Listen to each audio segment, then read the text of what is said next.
प्यारे साथियों नमस्कार। मैं कौशिक त्रिपाठी आप सभी का यूपीटीजीटी के साइंस स्पेशल बैच में स्वागत करता हूं। और आज की क्लास में हम लोग स्टार्ट करेंगे इलेक्ट्रोकेमिस्ट्री। तो इलेक्ट्रोकेमिस्ट्री के बारे में आज हम लोग बात करेंगे और देखेंगे क्या क्या कॉन्सेप्ट जो इसमें से हो सकते हैं उनकी बात करेंगे। वैसे हमारे सिलेबस में इलेक्ट्रोकेमिस्ट्री में से सिर्फ़ और सिर्फ वैद्युत रासायनिक सेल के बारे में जानना है तो उसकी पूरी डिटेल्ड चर्चा हम लोग करेंगे। एक बार कॉन्सेप्ट अगर समझ में आ जाए, चूँकि इलेक्ट्रोकेमिस्ट्री से या फिर ये जो केमिकल सेल है आपसे इससे एक सवाल बनते हैं। इसमें नर्स्ट इक्वेशन भी आपके लिए महत्वपूर्ण है। तो जो ईएमएफ होता है सेल का E0, ये भी चीज़ें हमारे लिए महत्वपूर्ण है जिनसे सवाल प्रीवियस ईयर में बनते आए हैं। तो थोड़ा सा, लेकिन उससे पहले जो ये रिएक्शंस हैं किस तरीके से होती हैं और ये जो पोटेंशियल वगैरह हैं क्या होते हैं, इनके बारे में आपको फुल कंसंट्रेट होकर के देखना पड़ेगा, क्योंकि अगर वो चीज़ें समझ में नहीं आएंगी तो आगे की चीज़ें नहीं आएंगी। तो इसलिए आज का लेक्चर काफ़ी इम्पॉर्टेंट होगा आपके इलेक्ट्रोकेमिस्ट्री की समझ के लिए। और इसके बाद फिर अगर ये चीज़ें समझ में आ जाती हैं तो आप आसानी के साथ उनको क्वेश्चंस में अप्लाई कर पाएंगे। तो आइए हम लोग शुरू करते हैं इलेक्ट्रोकेमिस्ट्री को। तो सबसे पहले अगर देखेंगे तो किसकी बात होगी आज? इलेक्ट्रोकेमिस्ट्री यानी कि वैद्युत रसायन की बात। इलेक्ट्रोकेमिस्ट्री क्या होती है? तो इलेक्ट्रो का मतलब आप जानते ही हैं, दिस इज इलेक्ट्रिक। थोड़ा सा हम अपने से जोड़ लेते हैं, दैट इज, मान लीजिए इलेक्ट्रिक करंट है हमारे पास। और केमिस्ट्री का मतलब क्या है? तो केमिकल रिएक्शंस है हमारे पास।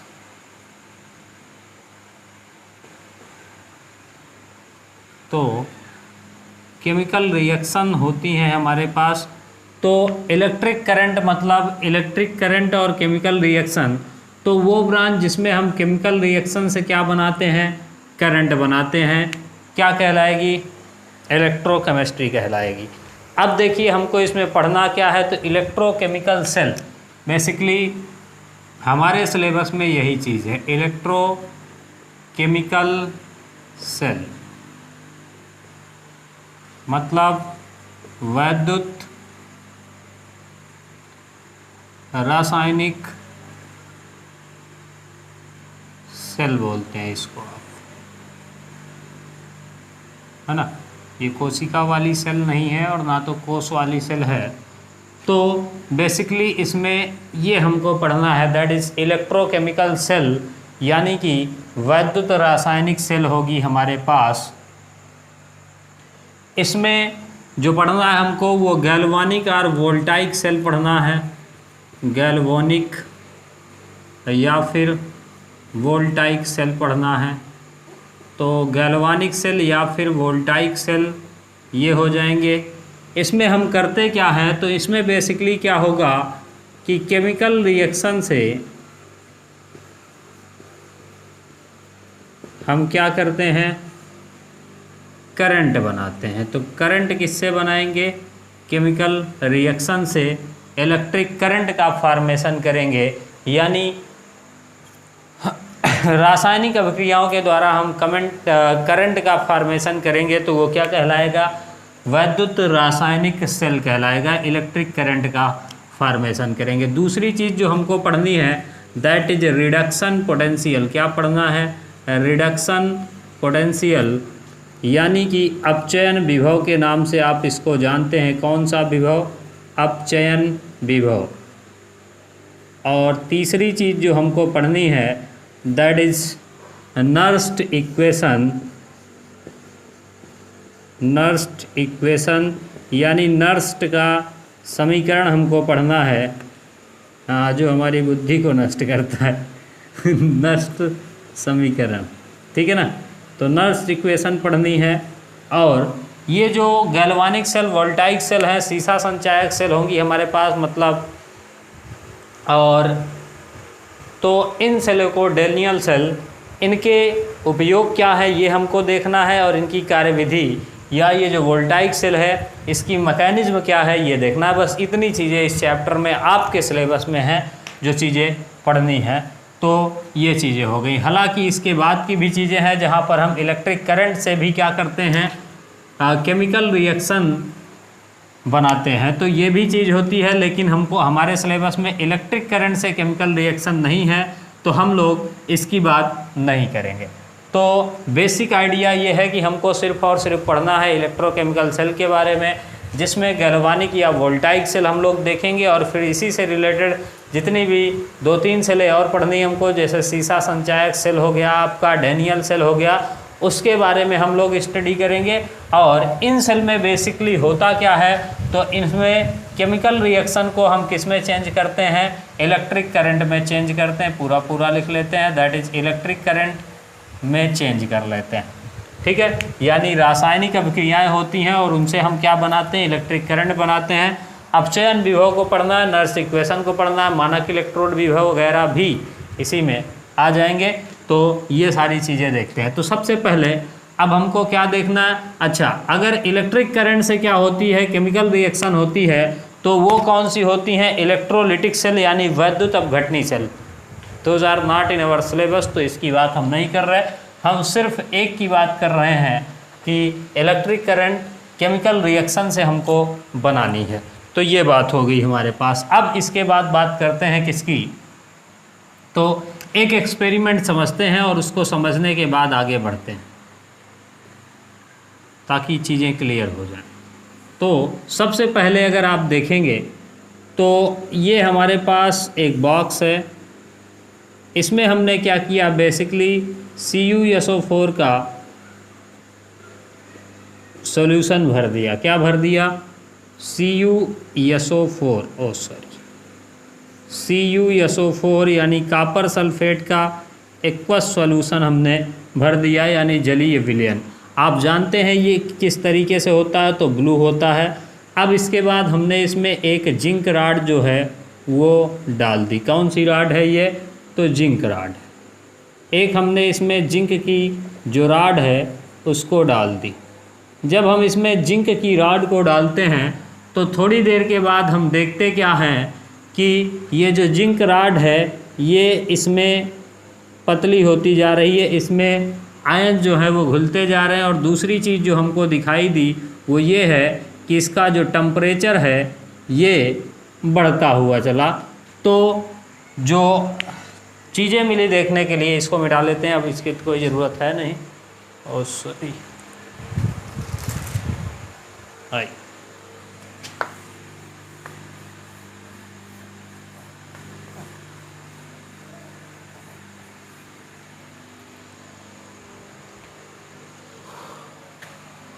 तो ये हमारे पास हो गया। तो हमने जब इसमें जिंक की राड डाली तो हमने देखा ये धीरे धीरे जो जिंक की राड है ये इसमें पतली होती जा रही है, और इसका जो टेम्परेचर है यहाँ पर लिख लेते हैं, जो टेम्परेचर है वो क्या होता है, इंक्रीज होता है। तो पहला नंबर हमको क्या दिखाई दिया कि जो जिंक राड है वो रिड्यूस हो गई। किस में रिड्यूस हो गई, वेट में। उसका जो वेट है वो कम हो रहा है, मतलब जिंक राड क्या हो रही है, पतली हो रही है। पहली चीज़ हमको मिली। दूसरे चीज़ की बात करेंगे तो इसका जो ब्लू कलर है किसका, सॉल्यूशन का, तो ये blue colour of solution far away मतलब चला जाता है। जो ब्लू कलर सॉल्यूशन है वो क्या होता है, फेड्स अवे, चला जाता है। और फिर इसके आयन के कारण क्या बनता है, रेड प्रेसिपिटेट बनता है, मतलब ये रेड कलर का हो जाता है। और चौथा नंबर इंक्रीज इन टेम्परेचर। तो ये चार चीज़ें हमको इस एक्सपेरिमेंट से मिली, इंक्रीज इन टेम्परेचर। ठीक है बात। तो जो टेम्परेचर है वो राइज हुआ, रेड प्रेसिपिटेट बनने लगा, इसका जो ब्लू कलर था कॉपर सल्फेट का वो चला गया। ये चार घटनाएं हमारे इसके साथ हुई। तो यहाँ से हमको क्या मिला कि आखिर में ये जो है ये एनर्जी को ट्रांसफॉर्म करता है, मतलब एनर्जी देता है। लेकिन हम इस हीट एनर्जी का जो इसका टेम्परेचर बढ़ रहा है इसको हम कुछ कर नहीं पा रहे हैं। जब हम इसको कुछ कर नहीं पा रहे हैं तो हमने ये सोचा अगर इसके पास एनर्जी है तो हम इसको इलेक्ट्रिकल एनर्जी में कैसे ला सकते हैं। इसके लिए क्या हम पढ़ते हैं, इलेक्ट्रोकेमिकल सेल, ठीक है ना। ये केमिकल रिएक्शन अपने आप इस तरीके से हुई और जब इतने सारी चीज़ें हमको मिली तो आखिर में इसका जो यूज है वो कैसे किया जाए, हमने इस पर काम किया। तो वहीं से कॉन्सेप्ट आया किसका, इलेक्ट्रोकेमिकल सेल का कॉन्सेप्ट आया। तो यहाँ से आप ये भी ध्यान रखें कि कॉपर सल्फेट का जो जलीय विलयन होता है वो किस कलर का होता है, तो ब्लू कलर का होता है। ये भी बात आपकी हो गई। अब आइए आगे चलते हैं।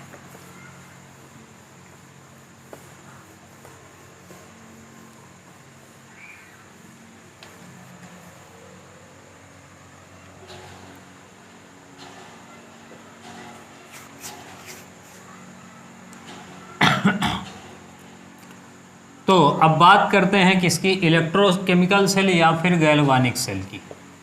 इलेक्ट्रोकेमिकल सेल या फिर इसी को हम लोग बोलते हैं गैल्वानिक सेल या फिर इसी को बोलेंगे वोल्टाइक सेल।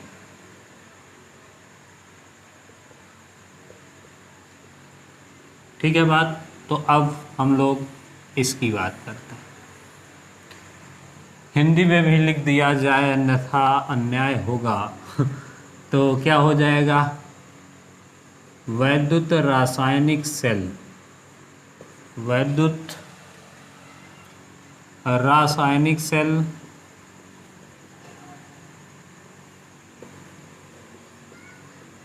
या फिर हम इसी को क्या बोलते हैं। अब ये गैल्वानिक और वोल्टाइक सेम ही रहेंगे तो इनको लिखने का कोई मतलब नहीं। एक बार मैं देख लेता हूँ चीज़ें जहाँ मैं लिख रहा हूँ दिख रही हैं, फिर इसके बाद आगे बढ़ेंगे।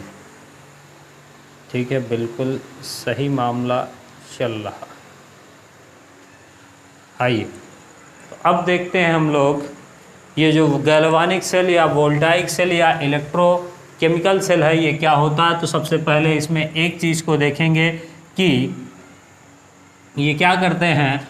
तो केमिकल एनर्जी को, जो केमिकल एनर्जी थी उसके पास हीट के फॉर्म में, तो ये जो सेल होते हैं ये केमिकल एनर्जी को इलेक्ट्रिकल एनर्जी में चेंज करने का काम करते हैं। मतलब ये रासायनिक ऊर्जा को किस में बदलेगा, वैद्युत ऊर्जा में बदलने का काम किसका है, तो ये जो सेल हैं ये करते हैं।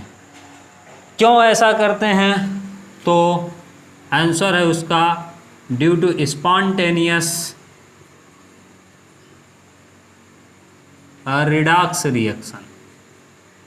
ठीक है, तो due to spontaneous redox reduction ये क्या करते हैं, केमिकल एनर्जी को इलेक्ट्रिकल एनर्जी में चेंज करते हैं। अब ये ध्यान देना है कि आखिर में ये स्पॉन्टेनियस क्या होता है। तो स्पॉन्टेनियस का मतलब जो चीज़ अपने आप हो। जैसे मान लीजिए आप किसी पहाड़ के ऊपर हैं और उस पर पहाड़ पर पानी डालते हैं तो ये स्पॉन्टेनियस कंडीशन है कि पानी नीचे आना शुरू होगा, अपने आप ये प्रक्रिया होगी, उसके लिए आपको कुछ करने की ज़रूरत नहीं पड़ेगी।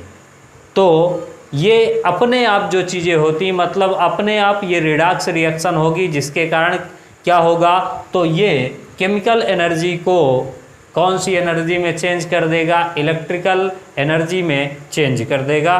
तो ये बात हो गई। रिडॉक्स रिएक्शन क्या होती है, तो जिसमें ऑक्सीकरण और अपचयन, ऑक्सीडेशन और रिडक्शन ये दोनों चीज़ें होती हैं, उसको हम लोग क्या बोलते हैं, रिडॉक्स रिएक्शन बोलते हैं। ये बात आप अच्छी तरीके से जानते ही हैं। तो ये बातें हो गई। अब जैसे अगर हम देखें तो ये जो सेल हैं ये क्या हो सकती हैं, जैसे जिंक और कॉपर की सेल हो सकती है। मतलब एक हमारे पास जिंक हो और एक कॉपर हो तो हो जाएगा, जिसको हम लोग डेनियल सेल बोलते हैं। या फिर निकिल और सिल्वर की भी हो सकती है, या फिर सीआर, क्रोमियम और लेड, ये सारी सेलें हम बना सकते हैं। तो ये किस तरीके से होती हैं, तो ये जो जिंक और कॉपर की सेल है इसको हम लोग क्या बोलते हैं, डेनियल सेल भी बोलते हैं। कौन सी सेल, डेनियल सेल। तो इसको डेनियल सेल भी बोला जाता है। अब ये जो स्पॉन्टेनियस रिएक्शन है ये किस तरीके से होगी इसकी बात करते हैं।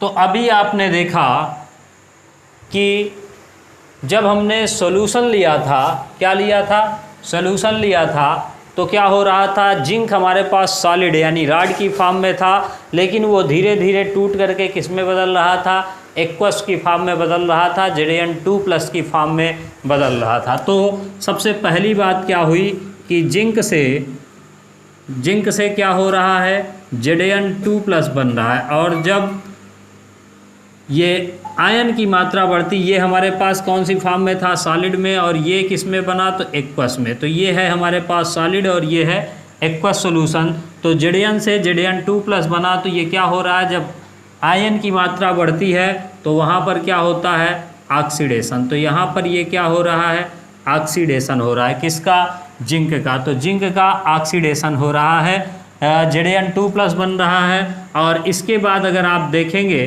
तो जो कॉपर था, कॉपर सल्फेट का विलयन, तो ये Cu2+ से, जो कि एक्वस है हमारे पास, ये क्या बना रहा है, तो Cu2+ से ये बनाता है Cu, जो कि सॉलिड की तरफ जा रहा है। इसमें 2 इलेक्ट्रॉन निकल रहे हैं। तो ये बात हो गई। तो ये क्या है, जब आयन से जीरो की तरफ, मतलब आयन में कमी होती है तो क्या होता है, रिडक्शन होता है, मतलब ये क्या हो रहा है, रिडक्शन। तो आपने देखा जो हमारे पास ये इस तरीके से अभी हमने लिया था एक जिंक रॉड और सॉल्यूशन, तो इसमें क्या हो रहा है, जिंक रॉड जो है वो खुल करके इसमें मिल रहा है, मतलब ये सॉलिड से किस में बदल रहा है, एक्वस में बदल रहा है, सॉलिड से एक्वस में। तो इसका क्या हो रहा है, ऑक्सीडेशन हो रहा है। जिंक से जो इलेक्ट्रॉन है वो निकल करके इधर की तरफ आ रहे हैं। अब इसके बाद जो कॉपर 2+ है इसका क्या हो रहा है, रिडक्शन हो रहा है। तो ये ध्यान देना है। तो ये क्या होता है, इस तरीके से ये चीज़ें होती हैं। जो कॉपर है ये Cu2+ है, ये ब्लू से कौन सी फॉर्म में जा रहा है, तो रेड की फॉर्म में जा रहा है। तो इस तरीके से जब ये रिएक्शन होती है ऑक्सीडेशन और रिडक्शन की, तो उसको हम लोग क्या बोलते हैं,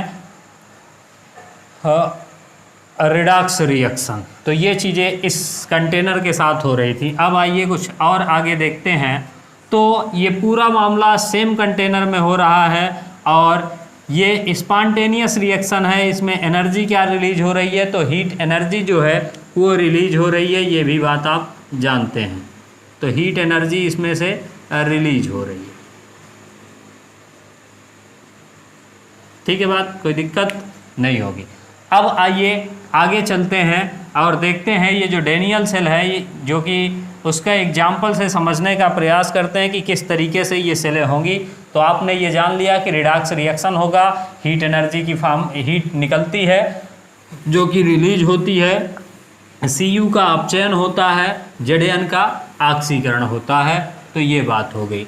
अब इसके बाद बात करते हैं ये जितनी भी सेलें हमने लिखी थी, चाहे वो जिंक कॉपर ली हो, चाहे वो Ag और निकिल की ली हो, चाहे Cr और Pb की ली हो, ये सभी क्या होते हैं। तो इसका एक एग्जांपल देखते हैं, दैट इज डेनियल सेल के बारे में। कौन सी सेल के बारे में देखेंगे, डेनियल सेल। अब ये जो डेनियल सेल है ये किस तरीके से होगी और क्या होगा इसकी बात करते हैं। तो डेनियल सेल में अगर आप देखेंगे तो सबसे पहले हमने एक ये क्या ले लिया, कोई भी हमारे पास बर्तन है, इसमें CuSO4 का हमारे पास क्या है, सॉल्यूशन। ये बात हो गई। तो इसमें हम लोग लेते हैं ZnSO4 का सॉल्यूशन। ठीक है बात। अब ये ZnSO4 का सॉल्यूशन है और इसमें हम जिंक की एक रॉड को फिर से सेम वैसे ही क्या करते हैं, डिप करते हैं। ये हो गया मामला। अब एक दूसरा बर्तन भी लेते हैं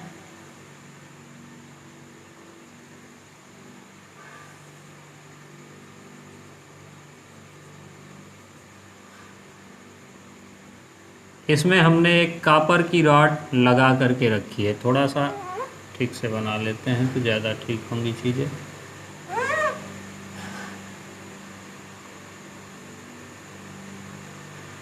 ये हो गया, ठीक है। तो एक हमारे पास ZnSO4 और एक हमारे पास CuSO4 का एक्वस सॉल्यूशन है, ये बात आप ध्यान देंगे। तो CuSO4 का एक्वस सॉल्यूशन है, ZnSO4 का भी हमारे पास क्या है, एक एक्वस सॉल्यूशन है।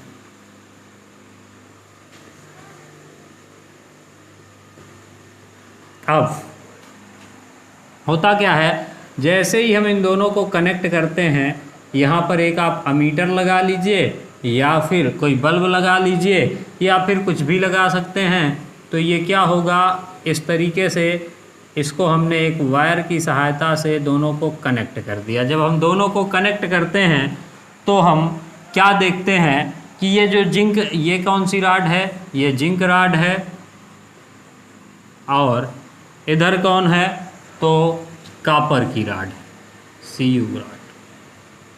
तो ये कॉपर की रॉड है और ये हमारे पास जिंक की रॉड है। अब होता क्या है, इसमें थोड़ी देर के बाद अगर हम देखते हैं तो जो Zn2+ है वो घुल घुल करके नीचे आ रहा है। क्या आ रहा है, इसमें Zn2+ नीचे आ रहा है। तो जब प्लस वाले नीचे आएंगे तो ऊपर क्या जाएगा, नेगेटिव वाला चार्ज इसमें डेवलप होता हुआ चला जा रहा है। मतलब इसमें जो इलेक्ट्रॉन हैं वो लगातार बढ़ रहे हैं। तो अब जब इलेक्ट्रॉन की मात्रा बढ़ रही है तो नीचे क्या आ रहा है, तो पॉजिटिव चार्ज सॉल्यूशन में आ रहा है। कौन सा चार्ज, पॉजिटिव चार्ज हो रहा है सॉल्यूशन में, और इलेक्ट्रॉन ऊपर की तरफ बढ़ते हुए चले जा रहे हैं।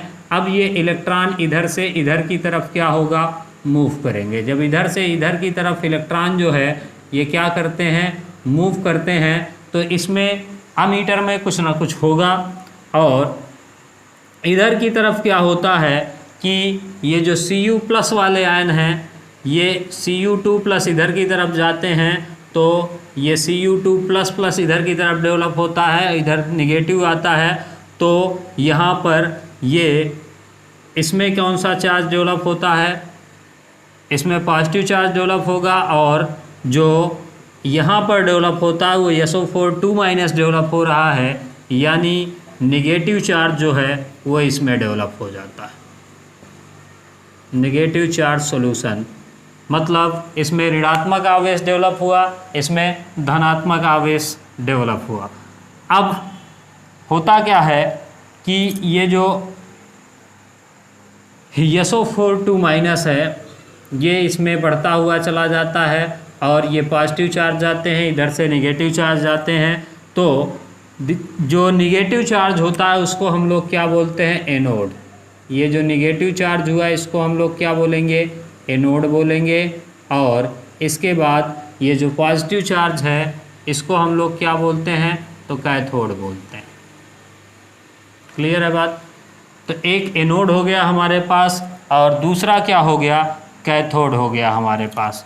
अब यहाँ पर जो आपको याद रखना है तो LOAN से ये चीज़ें याद रखनी है। लोन, लोन का मतलब क्या है, यानी लेफ्ट में क्या होगा, ऑक्सीडेशन होगा।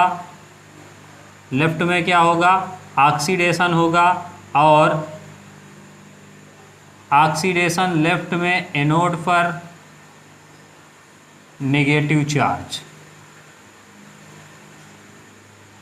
दिख रहा है, एक बार देख लेते हैं फिर आगे चलते हैं। तो ये हो जाएगा हमारे पास कि ये जो लेफ्ट है इधर की तरफ क्या होगा, ऑक्सीडेशन होगा, और इधर की तरफ क्या लगा रहेगा, एनोड लगा रहेगा, और इसमें चार्ज कौन सा होगा, नेगेटिव लगा रहेगा। तो आप लोन से इसको क्या कर सकते हैं, ये वाली प्रोसेस को याद रख सकते हैं। अब आप यहाँ पर देखेंगे तो क्या हो रहा है, जिंक जो है वो सॉलिड से सॉल्यूशन की फॉर्म में चेंज हो रहा है, यानी Zn2+ बना रहा है एक्वस के फॉर्म में, और जो 2 इलेक्ट्रॉन हैं वो रिलीज हो रहे हैं। क्लियर है बात यहाँ पर।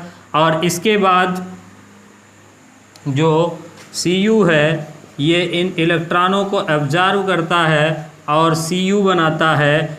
ये जो Cu2+ है, ठीक है ना। Cu2+ क्या करता है, इलेक्ट्रॉनों को एब्जॉर्ब करता है और Cu बनाता है। तो ये हमारे पास था एक्वस सॉल्यूशन, और अब ये क्या कर रहा है, तो ये बन रहा है सॉलिड। ये रॉड धीरे धीरे इसमें चार्ज आकर के जमा होता जाएगा और ये मोटी होती जाएगी। तो इस तरीके से अगर आप देखें तो ये वाले में क्या हो रहा है, ऑक्सीडेशन, चूँकि चार्ज बढ़ रहा है, और इसमें क्या हो रहा है, रिडक्शन। तो कॉपर का रिडक्शन हो रहा है और जिंक का क्या हो रहा है, ऑक्सीडेशन हो रहा है। तो ये बात हो गई हमारे पास। तो ये जो 2 इलेक्ट्रॉन इससे रिलीज हो रहे हैं, ये निकल करके कहाँ पे जा रहे हैं, रॉड में जा रहे हैं, और ये कॉपर जो है ये इस रॉड में बन रहा है, कॉपर सॉलिड के फॉर्म में। ये मामला हमारे पास हो गया। तो अब ये जो 2 रिएक्शंस हमने बनाई, नीचे तक की चीज़ें आ रही हैं, या तो फिर कुछ मिटाना भी पड़ जाएगा, थोड़ा सा 1 सेकंड रुकिएगा।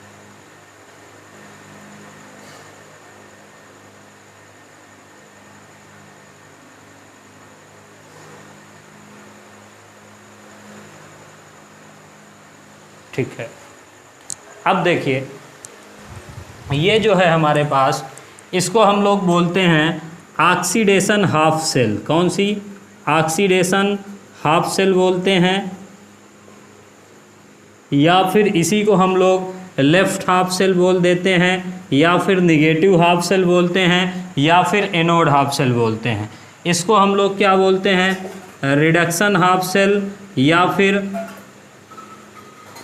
पॉजिटिव हाफ सेल, या फिर तो रिडक्शन हाफ सेल बोल देंगे या पॉजिटिव हाफ सेल बोल देंगे। तो ये क्या हो जाएगी, रिडक्शन वाला मामला, या फिर कैथोड हाफ सेल। तो इस तरीके से ये चीज़ों को हम लोग बोलते हैं। तो ये हो गया। अब यहाँ पर प्रॉब्लम क्या होती है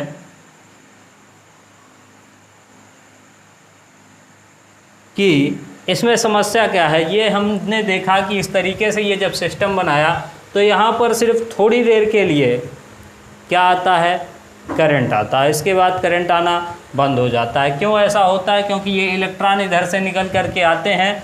ये सर्किट हमने बाहर कंप्लीट किया है, पूरी तरीके से जो सर्किट है उसको कंप्लीट नहीं किया।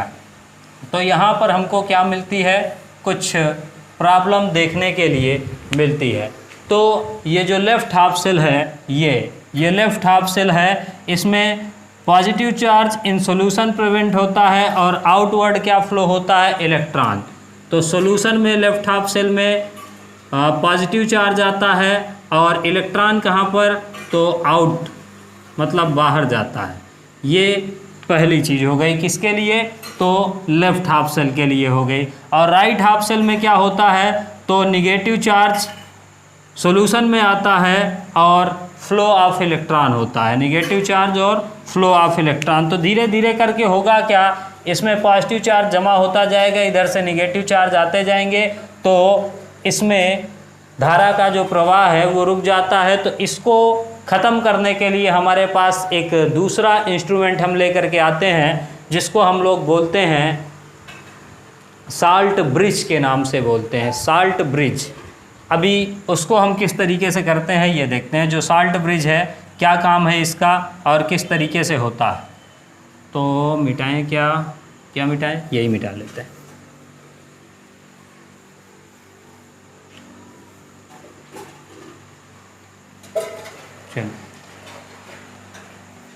तो अब किसकी बारी आएगी, साल्ट ब्रिज की। तो साल्ट ब्रिज का काम क्या है, अगर आप देखेंगे तो जो साल्ट ब्रिज होता है वो कुछ और नहीं, हमारे पास एक यू ट्यूब होती है। अब जो यूट्यूब पे आप देखते हैं वो नहीं है, ये दूसरा यू ट्यूब,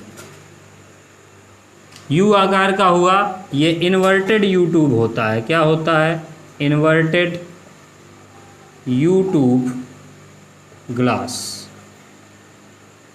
ठीक है। तो ये इन्वर्टेड यू ट्यूब ग्लास होता है हमारे पास। इसके अंदर इलेक्ट्रोलाइट जो है वो इनर्ट किया जाता है और जेल की फॉर्म में भरते हैं हम लोग इसको।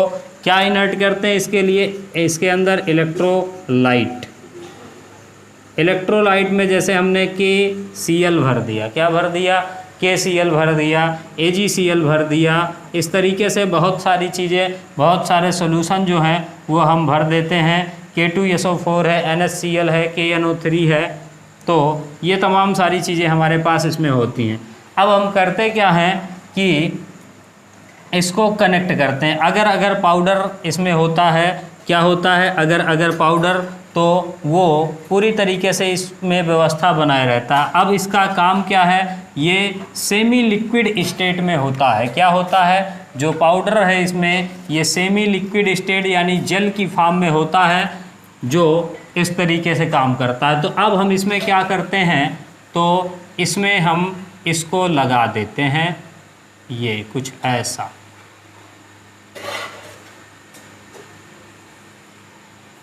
ये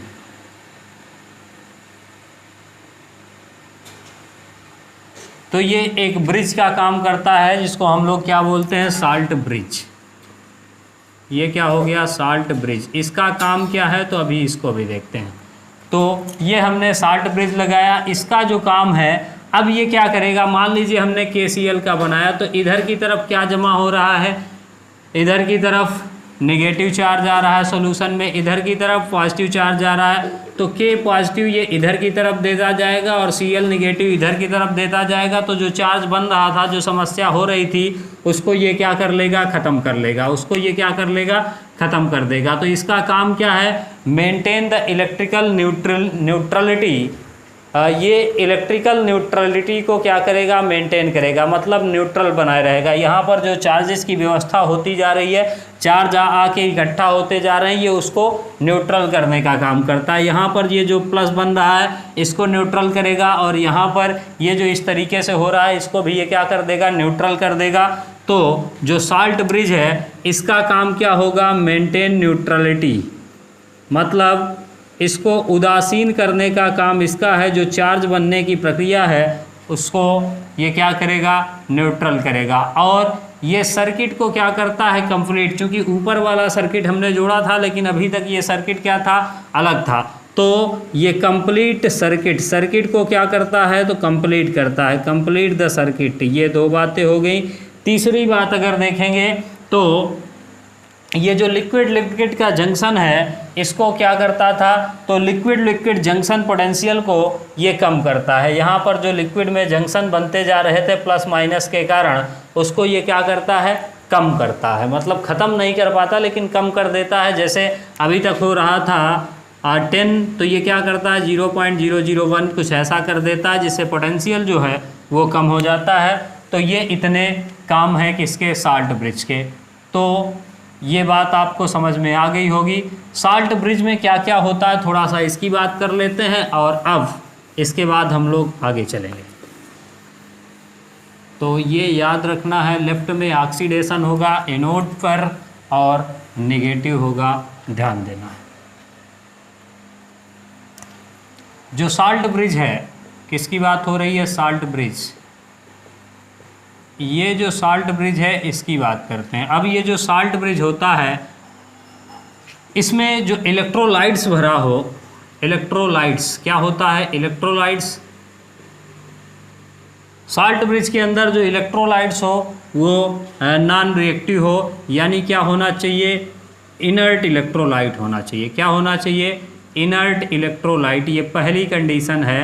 क्यों इनर्ट होना चाहिए, अगर ये इनर्ट नहीं होगा, नॉन रिएक्टिव नहीं होगा, इनर्ट का मतलब क्या, नॉन रिएक्टिव, क्रियाशील नहीं होना चाहिए। क्या नहीं होना चाहिए, अक्रिय होना चाहिए। कुल मिलाकर के ये मान लीजिए, तो क्या होता है, जैसे KCl जाता है, तो KCl है, तो ये क्या बना लेता है, K+ और Cl-, इस तरीके से बना लेता है। K2SO4 हो गया हमारे पास, K2SO4, तो इसमें भी K+ + SO4 2- ये बना लेगा।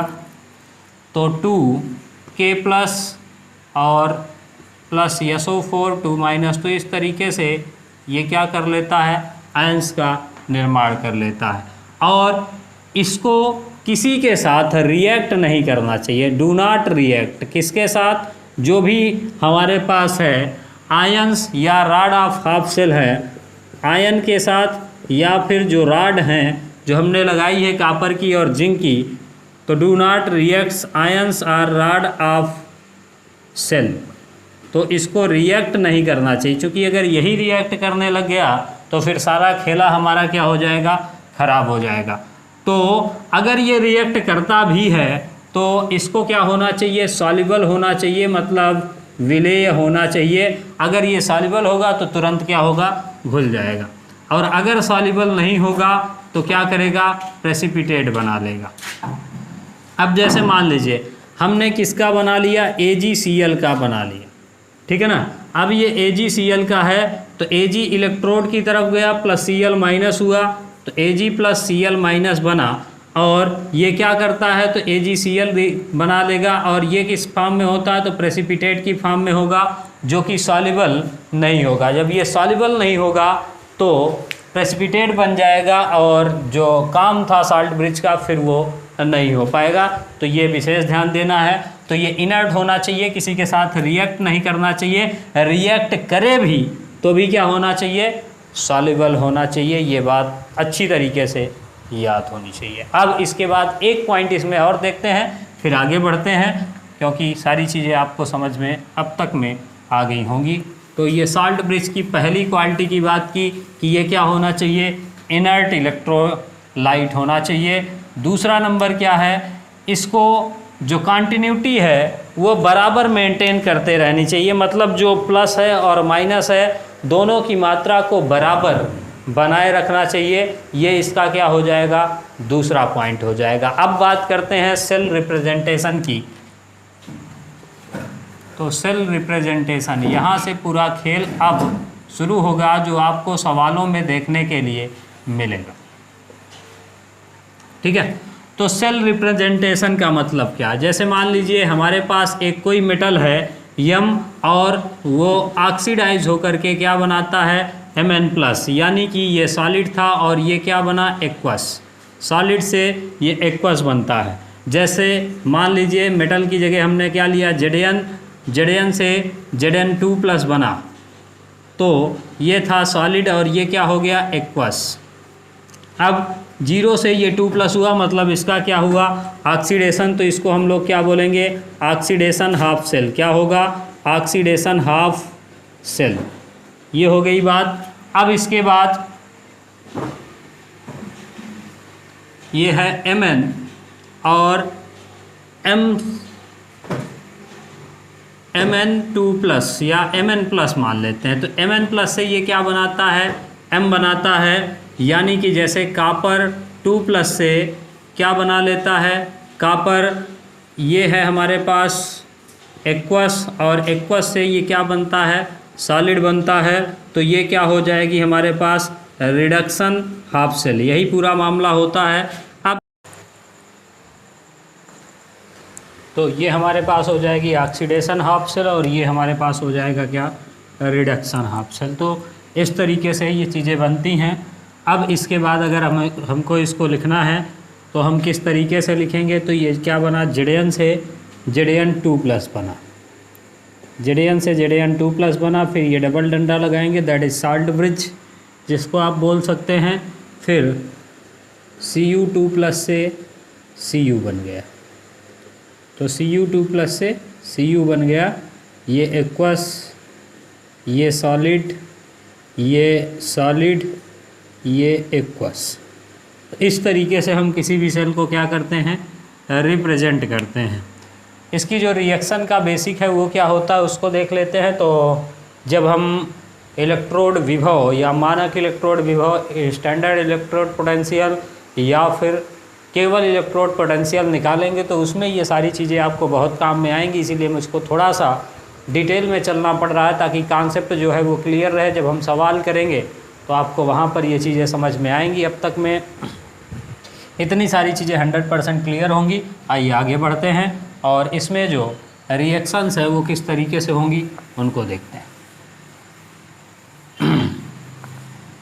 अब देखिए ये क्या होता है, जैसे Zn से Zn2+ बनता है और 2 इलेक्ट्रॉन निकलते हैं। ये बात अब तक में क्लियर है। कौन सी ये रिएक्शन है, तो ऑक्सीडेशन हाफ सेल। फिर इसके बाद क्या होगा, तो Cu2+ है हमारे पास, इसमें +2 इलेक्ट्रॉन होते हैं, क्या बनता है ये, तो Cu बन जाता है। और ये कौन सी हो गई, तो रिडक्शन हाफ सेल ये हो जाएगा। तो ऑक्सीकरण अर्ध सेल, अपचयन अर्ध सेल। अब अगर आप देखेंगे इन दोनों समीकरण को ऐड करते हैं, ये कौन सी फॉर्म में है, तो एक्वस, ये सॉलिड है ना। तो आप लोग बस अब ध्यान देते रहिएगा, हर बार मैं कहाँ तक लिखूँगा। तो ये 2 इलेक्ट्रॉन से इन 2 इलेक्ट्रॉन का मामला क्या हो जाएगा, कैंसिल। तो क्या बन जाएगी, Zn + Cu2+, Zn + Cu2+, क्या बनेगा इधर, Zn2+ + Cu, ये रिएक्शन हो जाएगी हमारे पास।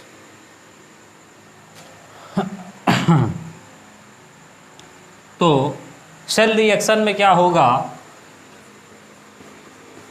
सेल रिएक्शन में बेसिकली होगा क्या, ये जो इलेक्ट्रॉन है ये कैंसिल होने चाहिए, इलेक्ट्रॉन शुड कैंसिल्ड। इस तरीके से हमको जोड़ना है कि ये जो इलेक्ट्रॉन हैं ये क्या हो जाएं, कैंसल हो जाएं हर एक हाल में।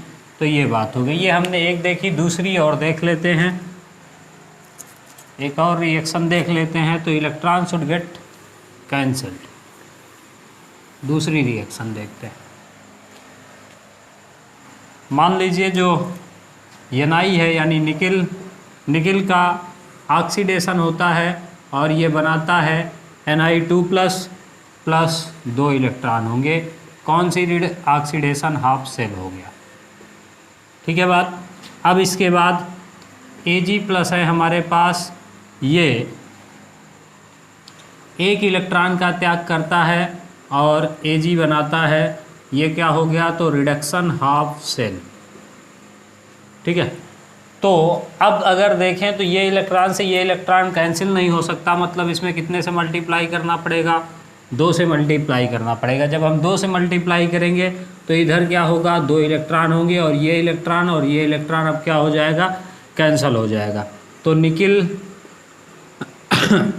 + 2Ag+ ये आ जाएगा, क्योंकि 2 का मल्टीप्लाई है इसमें, और this is goes to Ni2+ + 2Ag, ये सॉलिड और ये हमारे पास सॉलिड, ये एक्वस और ये एक्वस, इस तरीके से ये चीज़ें हो जाएंगी। तो electron should be cancelled, electron cancel होगा। तो ये हमारे पास क्या हो गया, सेल का रिप्रेजेंटेशन, यानी जो सेल होगा वो किस तरीके से दिया रहेगा और उसकी जो रिएक्शन होंगी वो किस तरीके से होंगी। सारी बातें, बेसिक बातें जो अब तक की थी वो हमने कर ली हैं। किधर क्या होगा ये भी सारी चीज़ें आप जान चुके हैं। अब हम लोग चलेंगे किधर की तरफ, तो अगला जो टॉपिक होगा हमारा वो होगा इलेक्ट्रोड पोटेंशियल, यानी बात करेंगे